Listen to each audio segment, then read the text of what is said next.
शेतामध्ये या ठिकाणी आपण जो 7.5 बाय 2 फुटावर पेरू लावलेला आहे तो हा ह्या पेरूला आज 15 महिने पूर्ण झालेले आणि याला एवढा प्रचंड लोड आहे। उन्हाळ्यामध्ये खूप मोठा ताण याला होता आणि तो ताण असताना सुद्धा आज जर हा पेरू बघितला तर एवढा कळी आणि फुलं याच्यावर आहे।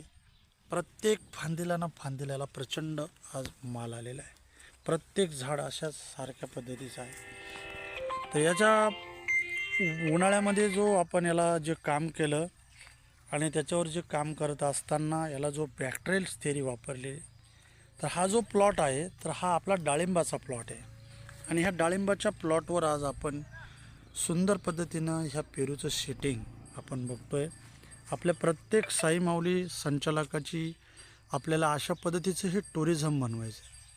हा 3 एकरचा पूर्ण प्लॉट आहे।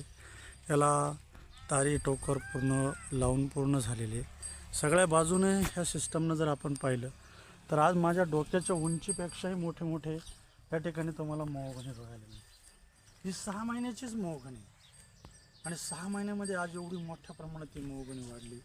त्याच मोहगणीजवळ मी ह्या ठिकाणी हा 6 महिन्याचाच आंबा आहे, हा डेव्हलप झालेला आहे आणि हे माझा जो पेरू आहे तर शेजारी जर बघितलं तर मधली गल्ली ही फक्त आपण जर पाहिली तर ही आज 8 महिन्याची आहे आणि हा 16 महिन्याचा पेरू।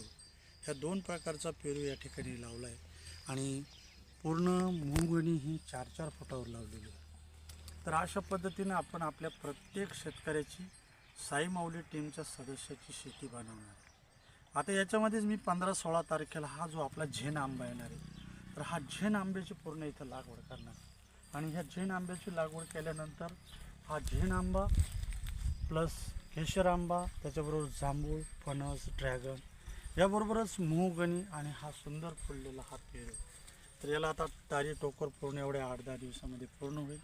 प्रत्येक फळ या ठिकाणी जर पाहिलं आपण त्याचं खूप मोठ्या प्रमाणामध्ये ते सेटिंग होतं आणि फूल फळ कळी हा सगळा भाग या ठिकाणी बनलेला आहे। यावर्षी निसर्गानं 100% आपल्याला साथ दिली। गेल्या वर्षी निसर्ग थांबलेला होता त्यामुळं मला त्याचं उत्पादन घेता आलं नाही।